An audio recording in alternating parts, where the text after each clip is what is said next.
हा मगाचा 117चा आकडा आता तो आणखी वाढला। शिवसेना 68, राष्ट्रवादी 79, काँग्रेस 27, ठाकरे सेना 17, राष्ट्रवादी शरद पवार पक्ष 6, इतर 18। त्यामुळे लातूरचा वैयक्तिक जिल्हा परिषद लातूर या ठिकाणचा विचार केला तर 59 पैकी 8 ठिकाणी भाजप, त्यानंतर शिवसेनेला शिंदेंच्या शिवसेनेला अजून अकाउंट ओपन करता आलेलं नाहीये। अजित पवारांचा राष्ट्रवादी पक्ष 2, काँग्रेस 7,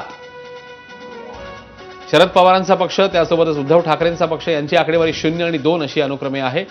तर इतर 1, त्यामुळे लातूरमधली ही किंवा इंडिव्हिज्युअल आकडेवारी जर बघायची झाली तर ती ही आकडेवारी आपल्या समोर आलेली होती आणि त्यामुळे आता हळूहळू जिल्हा वाईज देखील नाराज आता गणित स्पष्ट व्हायला लागलेत। मगाशी कल थोडेसे आलेले होते, मात्र आता कोणत्या जिल्ह्यामध्ये कोणता पक्ष वर्चस्व गाजवतोय हे थोडंसं आता हळूहळू क्लिअर व्हायला लागलं। कारण 10 वाजता मतमोजणी सुरू झाली, आता जवळपास 1.5 तास झाला, 11:30 झालेत। त्यामुळे हळूहळू आता त्या जिल्ह्यामध्ये कोणत्या नेत्यांनी मग वर्चस्व प्रस्थापित केलंय किंवा कायम राखलंय किंवा कदाचित धक्का दिलाय ही सगळी स्थिती आपल्याला समोर येईल। कोकणचा विचार केला तर 2 जिल्हे असे आहेत जिकडे शिवसेनेने आता मोठी आगेकूच केल्याचं बघायला मिळतं। सिंधुदुर्ग वगळता जे 2 जिल्हे आहेत रत्नागिरी आणि रायगड, तर या दोन्ही ठिकाणी शिवसेनेची एक मोठी आघाडी तरी आहे किंवा त्यांचा विजय तरी होताना दिसतोय। सिंधुदुर्गामध्ये मात्र चित्र वेगळं आहे। सिंधुदुर्गामध्ये भाजप आघाडी घेते, मात्र त्याचवेळी 3 ठिकाणी आपण मगाशी बघितलेलं होतं अपक्ष उमेदवार जिंकले होते। त्यामुळे मग ती गणितं नेमकी कशी असतील हे देखील पाहणं महत्त्वाचं असेल। तुर्तास भाजप 127 ठिकाणी 346 पैकी 127 ठिकाणी भाजप आघाडीवर आहे। आणि अजित पवारांच्या पश्चात पुणे जिल्ह्यातले बारामतीतले मतदार हे राष्ट्रवादीच्या पाठीशी उभे राहतील का याची सुद्धा उत्सुकता होती। तर मतदार उभे राहिल्याचं चित्र सध्या तरी निकाल आणि कलांच्या बाबतीत प्राथमिक दृष्ट्या आपल्याला दिसून येत आहे। आणखी एक गोष्ट म्हणजे यावेळेला तो प्रयोग त्यांनी केलेला होता। भास्कर जाधवांचा मुलगा आघाडीवरती आहे बहुतेक, ती अपडेट देऊन आपण पुढची माहिती सांगूयात की भाजपचे बंडखोर उमेदवार मायकल डिसोजा हे सिंधुदुर्गातनं विजयी झालेले आहेत। बऱ्याच ठिकाणी बंडखोरी झाली, तिकीटं मिळत नाहीत, उमेदवारी मिळत नाहीत, स्थानिक लोक नाराज होतात, दुसऱ्या पक्षातनं उमेदवारी घेतात। असेच एक उमेदवार विजयी झाल्याचं दिसतं आहे। काँग्रेसचे उमेदवार ऋषिकेश लाड हे सुद्धा विजयी झालेले आहेत। दक्षिण सोलापुरातनं रामप्पा चिवडशेट्टी ह्या आघाडीवरती असल्याचं चित्र आहे। तर विक्रांत जाधव 571 मतांनी आघाडीवरती आहेत। तुरंब हे त्यांचं गाव आहे आणि त्याच पट्ट्यातनं विक्रांत हे उभे राहिलेले आहेत निवडणुकीसाठी। भाजपचे बंडखोर उमेदवार सिंधुदुर्गाच्या कोलगाव गटातनं विजयी होत असल्याचं चित्र आपल्याला दिसून येतं आहे। आणि पुण्याचा आपण उल्लेख केला, पुण्यामध्ये राष्ट्रवादी ही भाजपपेक्षा थोडीशी पुढे असल्याचं चित्र सुद्धा आपल्याला दिसून येत आहे। पण आत्ताचे जे कल समोर आले आहेत म्हणजे विजयी जल्लोष अनेक ठिकाणी आपल्याला कार्यकर्त्यांचा पाहायला मिळतो आहे। धाराशिवमध्ये ठाकरेंच्या सेनेचा एक उमेदवार अवघ्या एका मताने जिंकलाय। एक इंटरेस्टिंग हा निकाल म्हणावा लागेल, कारण अतिशय चुरशीची लढत झालेली असणार एका मताने तो उमेदवार जिंकला।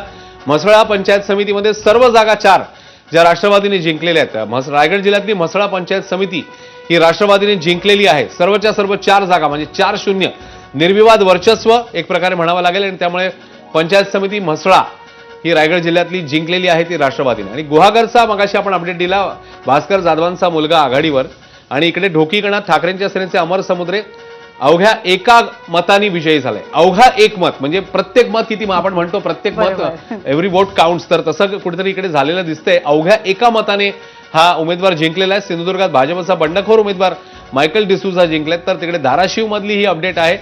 अमर समुद्रे त्यांचं नाव आहे, एका मताने जिंकलेत। गुहागर मधला निकाल ज्याच्याबद्दल आपण बोलत होतो, विधानसभेला पण आपल्या सगळ्यांना माहिती आहे की त्या पट्ट्यात भास्कर जाधवांची एकमेव जागा ही ठाकरेंच्या सेनेला किंवा विरोधी पक्षातल्या बाकी सगळ्या जागा ज्या आहेत त्या सत्ताधारी पक्षातल्या नेत्यांनी जवळपास जिंकलेल्या होत्या। त्यामुळे त्या अर्थी सुद्धा भास्कर जाधवांच्या दृष्टीने हा निकाल फार महत्वाचा आहे। त्यामुळे भास्कर जाधवांचे चिरंजीव विक्रांत जाधव हे आघाडीवरती आहेत। नेताजी खंडागळे दक्षिण सोलापूरमधनं विजयी झालेले आहेत। भाजपचे बंडखोर उमेदवार सिंधुदुर्गातनं मायकल डिसोजा यांनी सुद्धा विजय मिळवलेला आहे। 342 जागांचे कल हाती आलेत, ज्यापैकी 126 जागांवरती भाजपचा एकदा विजय झालाय किंवा भाजप आघाडीवर आहे। शिवसेना 69 जागांवर, अजित पवारांची राष्ट्रवादी 79 जागांवर, काँग्रेस 27, ठाकरेंची शिवसेना 18, शरद पवारांची राष्ट्रवादी 6 तर इतर 18 असं सध्याचं चित्र 343 जागांचं आपल्याला दिसून येतं आहे। पण धाराशिवमध्ये तेरमधनं अर्चना पाटील यांनी सुद्धा आघाडी घेतल्याची माहिती आपण मगाशीच पाहिलेली आहे। सांगलीमध्ये भाजपनं 6 जागांवर आघाडी घेतली आहे। रायगडमध्ये शिवसेना शिंदेंची शिवसेना आघाडीवर आहे 12 जागांसह। सोलापूरमध्ये भाजपची 17 जागांची आघाडी आहे। कोल्हापूरमध्ये राष्ट्रवादी आणि काँग्रेस या दोघांमध्ये नेक टू नेक फाईट पाहायला मिळते। विश्वजित कदमांचा भाचा ऋषिकेश कदम हा सुद्धा विजयी झालेला आहे. कोल्हापूर जिल्हा परिषदेमध्ये सुद्धा काय निकाल लागतोय हे आपल्याला बघायचंच आहे. पण काही इंटरेस्टिंग गोष्टी या निकालामधनं आपल्याला समोर येत आहेत. बऱ्याच नेत्यांचे नातेवाईक हे विजयी झाल्याचं चित्र आहे. सांगलीमधनं विश्वजित कदमांचा भाचा हा विजयी होतोय, तर म्हसळ्यामध्ये 4च्या 4ही जागा या राष्ट्रवादीनं जिंकून म्हसळ्यामध्ये आपलं वर्चस्व अजित पवारांच्या राष्ट्रवादीनं प्रस्थापित केलेलं आहे. त्यामुळे ठिकठिकाणी आता हळूहळू त्या पक्षाचं प्राबल्य किती आहे किंवा त्यांची ताकद किती आहे हे कदाचित आपल्याला पुढच्या 1 ते 1.5 तासामध्ये स्पष्ट होईल. सुरुवातीला नुसते कल आले होते, मग वैयक्तिक निकाल आले, त्याच्यानंतर त्या जिल्ह्यामध्ये कोणता पक्ष हा आपला वर्चस्व किंवा आपला वर्चस्व दाखवून देतो हे बघायला मिळेल. त्यामुळे साहजिकच तिकडच्या नेते मंडळींचं एकूणातली तिकडची ताकद जी आहे ती किती आणखी घट्ट झाली आहे हेही आपल्याला बघायला मिळते. सांगलीमध्ये विश्वजित कदमांचा भाचा जिंकलेला आहे, तर धाराशिव ढोकी गणामध्ये ठाकरेंच्या सेनेचे अमर समुद्रे अवघ्या एका मताने जिंकलेत. त्यामुळे एक मत किती महत्वाचं असतं हे आता पुन्हा एकदा या निमित्ताने अधोरेखित होते, कारण अवघ्या एका मताने हा उमेदवार जिंकलेला आहे आणि एकूण 300